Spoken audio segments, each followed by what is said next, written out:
आताची बातमी समोर येते। पुण्याच्या नारायणगाव इथे टेम्पो आणि एसटीचा अपघात झालेला आहे। या अपघातामध्ये 6 जण ठार झालेले आहेत। 3 गाड्यांमध्ये हा अपघात झालेला आहे। 11 जण गंभीर जखमी झालेत। गंभीर जखमींची प्रकृती ही चिंताजनक असल्याची माहिती आहे। मृतांचा आकडा आणखी वाढण्याची भीती व्यक्त केली जाते। आयशरनं एका मॅक्झिमो प्रवासी वाहतूक करणाऱ्या गाडीला धडक दिली, त्यामुळे मॅक्झिमो गाडी ही समोर उभ्या असलेल्या कोल्हापूर डेपोच्या एसटी बसला जाऊन धडकली। आयशर आणि बसच्या मध्ये मॅक्झिमो गाडीचा चक्काचूर झालाय आणि या अपघातामध्ये 6 जणांना आपला जीव गमवावा लागलाय।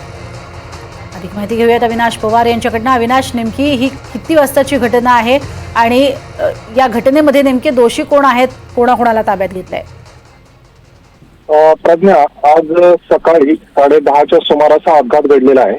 हा अपघात नारायणगाव जो आहे बायपास, जिथे वालझाडे मळा आहे, या ठिकाणी आयशर टेम्पो जो आहे तो पाठीमागून जो मॅक्झिमो गाडी, जी प्रवासी वाहतूक करणारी गाडी आहे, त्याला धडकला आणि पुढे जी एसटी बस उभी होती कोल्हापूर डेपोची, त्याला जाऊन त्या दोघांच्या मध्ये या मॅक्झिमो गाडीचा अक्षरशः चक्काचूर झालाय।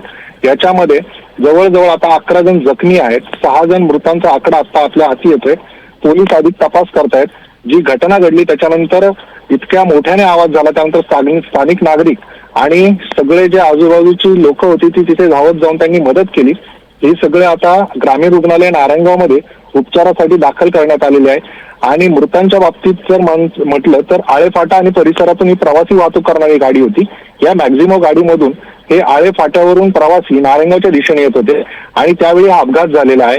आणि ही जी अवैध प्रवासी वाहतूक आहे त्यामुळे ही चर्चेत आली आहे पुन्हा एकदा। यापूर्वी देखील याच ठिकाणी 5 वर्षापूर्वी असाच इथे अपघात होऊन 35 जण दगावले होते आणि पुन्हा एकदा त्याच ठिकाणी असा एक अपघात घडलेला आहे।